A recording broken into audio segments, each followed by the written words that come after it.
of your other question, when do we start to see people transition into critical thinking?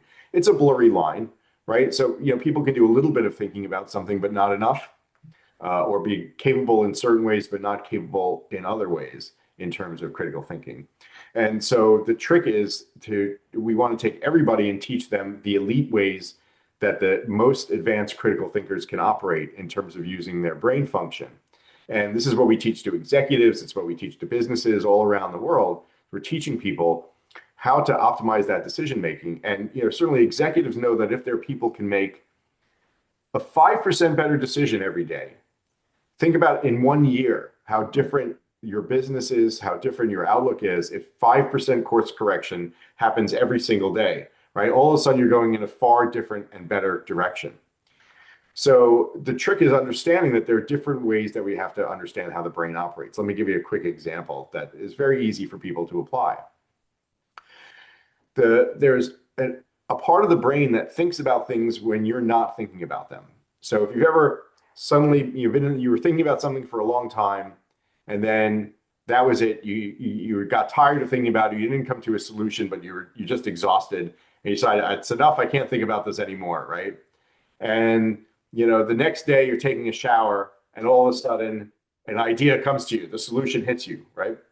That's because the brain has different systems for thinking, and you have to know that the brain can be thinking about things in the background and making connections about things when you're not consciously deliberating about it. But you have to know when to operate that and how to shut it off and how to turn it on.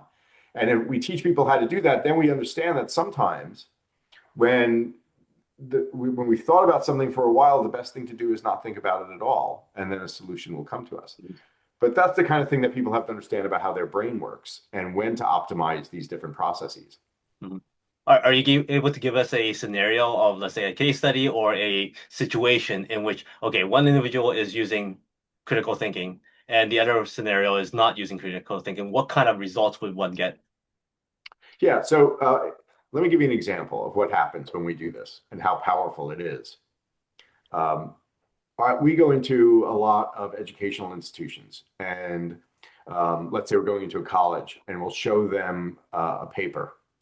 And we've taught them about critical thinking and how to grade it, and we'll grade that paper, and usually it's something like a D or an F in terms of its critical thinking ability, really low, right? And we'll say, okay, this is a first semester freshman in a writing course, and the student achieved something like a D or an F, and this is their paper. And then we show them another paper, and we say, well, where would you rate this paper in terms of the student's critical thinking? And they usually are somewhere around an A. And then they'll say, okay, well, I'll ask them, what student produced this? Was this a senior? Was it a graduate student? Was it a junior? Who produced this paper? And typically they say, well, something like a junior or a graduate student wrote this paper. And then we tell them this. That's the same student who wrote the first paper 2.5 months later. Okay, so in 2.5 months, we're taking students who otherwise are writing with virtually no critical thinking in their work, and we're turning them into graduate level writers and thinkers. That's how powerful this system is. Imagine being able to write like a grad student after 2 months in college. Okay, that's how powerful this system is, and that's what we bring to people. We bring to corporations as well. It's a different context, but it's kind of the same result. So that gives you an idea of the pre and post. That's not assessed by us, but assessed by other people, other educators, and so forth.